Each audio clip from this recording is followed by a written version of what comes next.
Welcome to our quantum deep dive. Today, we're jumping headfirst into the really fascinating world of quantum computing, and specifically looking at maybe an unsung architect who gave us the actual blueprint for building these machines. We're talking about David P. DiVincenzo. And our depth dive today, it's inspired by a really insightful essay by Yorgo Schneeppot, Our Mission. Well, it's to give you the ultimate shortcut to understanding how quantum computing, which, for so long was just a theoretical physicist's dream, actually transformed, how it became a real technological frontier. It's really a story of vision, clarity, and practical genius. Yeah, and what's truly fascinating here is how DiVincenzo took something that felt like, pure speculation, this idea of a quantum computer, and he just systematized it. He gave us the formal language, the precise understanding of quantum dynamics that finally bridged that huge gap between abstract theory and something you could actually, engineer. Without his work, honestly, this global shift we're seeing from classical digital architectures to quantum-based information processing, a shift promising to solve problems impossible for even today's supercomputers. It just wouldn't be happening with such focus. Not like this. Okay, let's unpack this then. Who is David P. DiVincenzo? The man credited as this architect of quantum information. Born in the U.S., 1959, his academic path led him to the University of Pennsylvania for his PhD. And what's interesting is he studied under Paul Steinhardt, a name you might know from inflationary cosmology or maybe quasi-crystal theory. This early exposure to interdisciplinary thinking really seems to have shaped him. It fostered what our source calls his unique ability for structural clarity and analytical exactness. Then, 1985, he made a big move, IBM Thomas J. Watson Research Center. And that IBM era was absolutely pivotal. You have to remember, in the early 90s, quantum information was really a nascent field. That's a very good point. Yeah. There were brilliant theorists, sure, proving what quantum algorithms could do, but very few were asking the really hard question. How do we physically build this thing? What are the actual physical requirements? DiVincenzo, alongside other key figures like Charles Bennett and Raymond Laflamme, he was part of this core group. They began to think of quantum information not just as a concept, but as something engineerable. They were asking that critical question. What are the physical minimum requirements for a system that processes quantum information? That was foundational shift from physics to engineering, really. That is a critical shift. It sounds like he wasn't just interested in the what if, but the how to, definitely. And then 2011, he makes another really strategic move, leaves IBM, becomes director of the Institute for Theoretical Nanoelectronics at Forschungszentrum Jülich, and a professor at RWTH Aachen in Germany. What was the significance of that move? It truly cemented him as a strategic actor on a global scale. By moving to Europe, particularly within the EU Quantum Flagship Initiative, he became this pivotal bridge builder between academic research, technology development, and, importantly, industrial policy across continents. He's not just an analytical thinker. He's described as an integrative scientist, someone who connects diverse fields and even different scientific cultures. Yeah. His impact became truly transatlantic, guiding the practical implementation of quantum technologies in both the U.S. and Europe. Okay, so that leads us perfectly to what he's arguably most famous for, the DiVincenzo Criteria. You mentioned this massive gap between the theoretical breakthroughs and actually building something. Walk us through that landscape in the 1990s. Right, so you had these incredible theoretical leaps, Feynman suggesting quantum computers, Deutsch laying down the universal quantum computer, and then boom, Shor's algorithm for factoring, Grover's for searching databases. These showed that quantum algorithms could dramatically outperform classical ones. The promise was clear, absolutely. But the how? That was a complete mystery.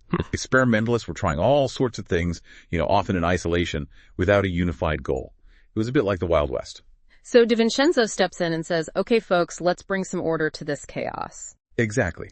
His methodical brilliance provided the answer. He didn't invent a new type of qubit or some specific experimental technique. Instead, he laid out a set of universal requirements, a kind of checklist, really, for any physical system to qualify as a functional quantum computer. These became the DiVincenzo Criteria, published in his seminal 1996 article, The Physical Implementation of Quantum Computation. Mm-hmm. And their genius is their platform independence. They apply whether you're using superconductors, ion traps, photonic systems, whatever.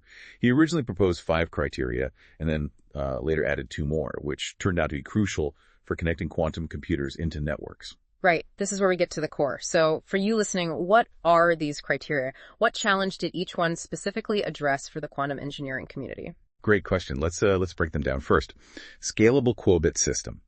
Now imagine trying to build a classical computer.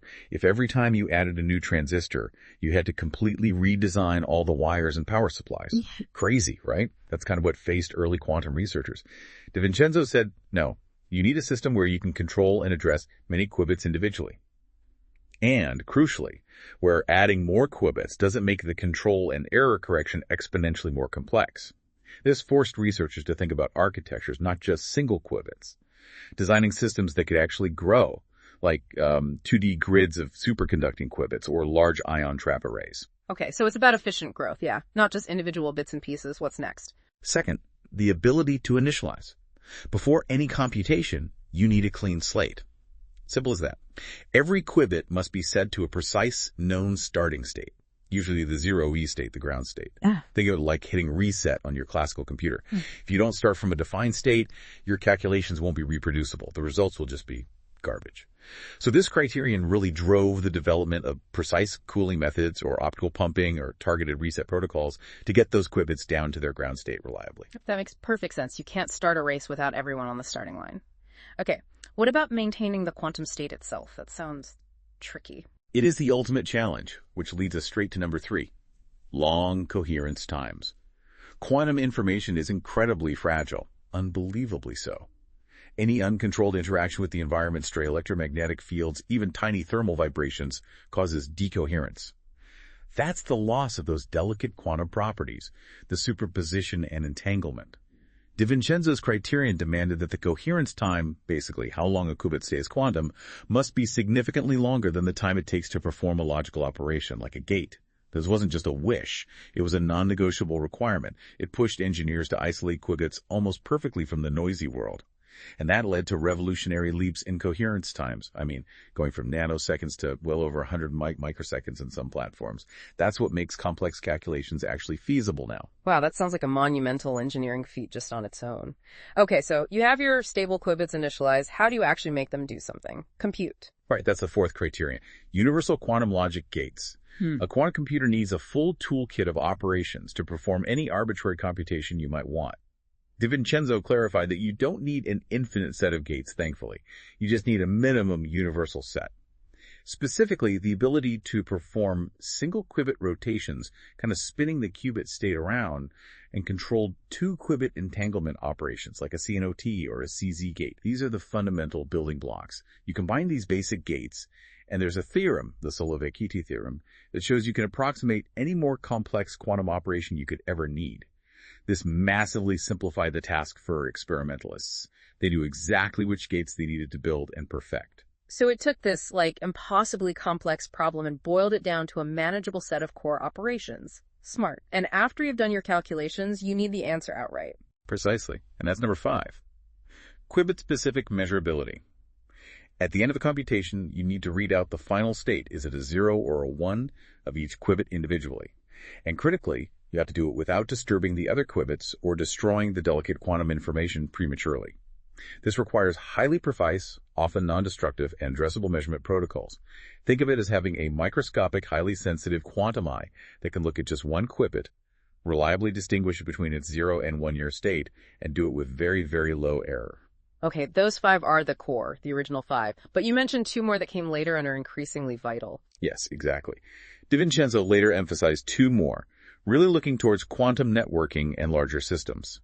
6th is quantum communication capability. If you want quantum computers to talk to each other, to be part of a larger network and a quantum internet, they need to be able to transfer quantum information between distant qubits. This moves beyond just a single chip or processor.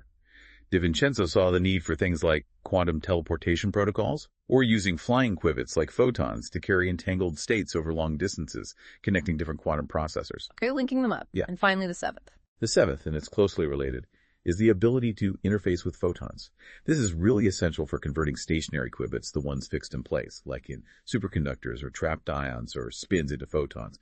But the photons are ideal for transmitting quantum information over optical fibers, long distances. It's about coherent conversion, moving quantum information seamlessly between different physical carriers, matter to light and back again. DiVincenzo's foresight here was just remarkable.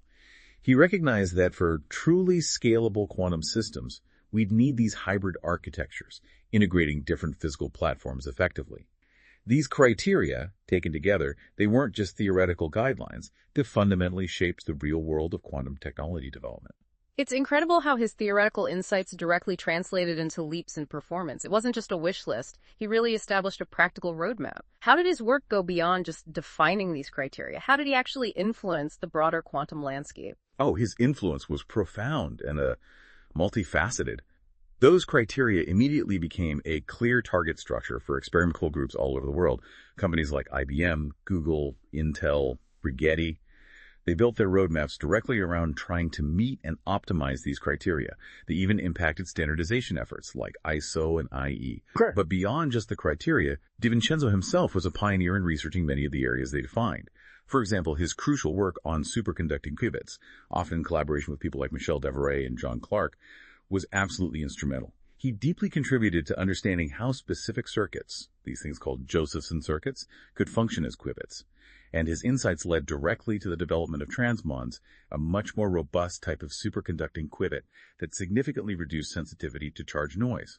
That resulted in massive improvements in coherence times. So he wasn't just defining the problems, he was actively working on solving them, really guiding the field forward. Absolutely. And it wasn't just about individual qubits either. DiVincenzo profoundly influenced quantum processor architecture. He designed lattice topologies, coupling strategies, thinking about how to efficiently arrange qubits on a chip to allow for those crucial two-qubit gates.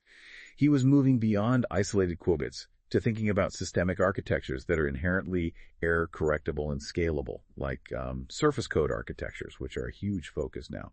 He was a true pioneer in fault-tolerant quantum information, working with Raymond Laflamme and Peter Shor on crucial stabilizer-based codes, like the Steen code or surface codes.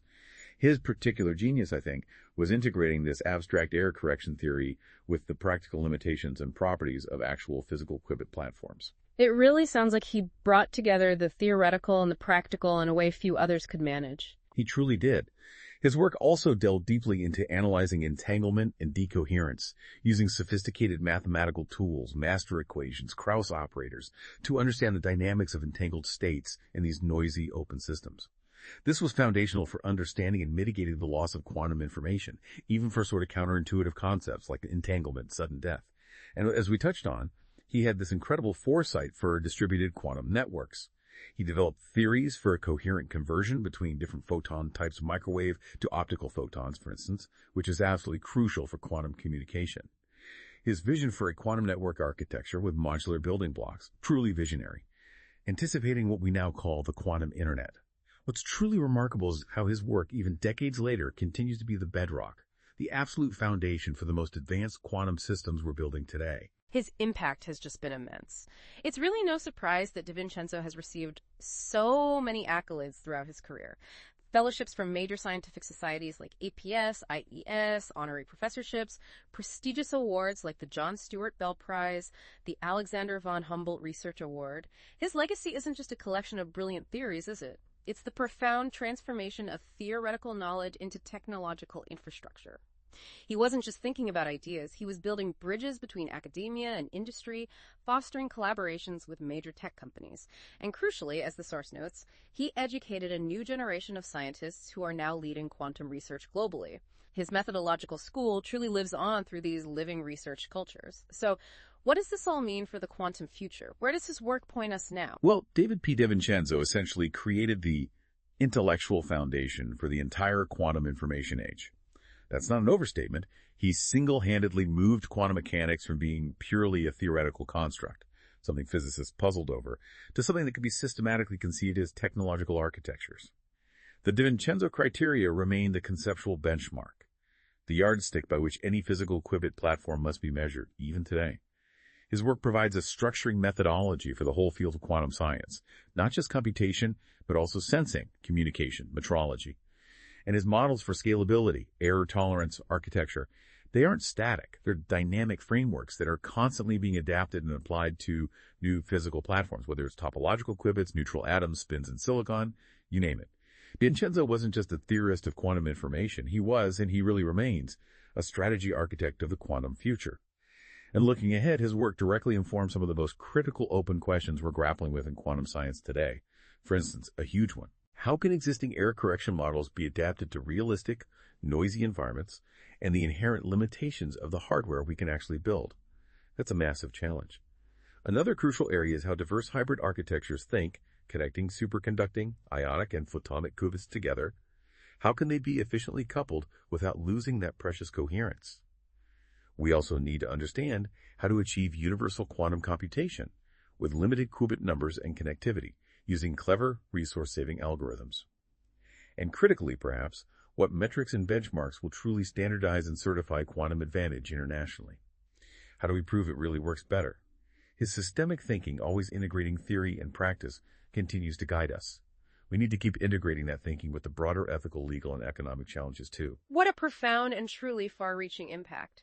David P. DiVincenzo's contributions have absolutely laid the groundwork for the quantum revolution we're seeing unfold right now. We really hope this deep dive has given you a clearer picture of the incredible work shaping our quantum future. Our deep dive today was based on the insightful essay by Jorgo Schneeppat. To learn more about the author and his work, you can visit schneeppat.de. That's SCHNEPPAT.de. Until our next deep dive.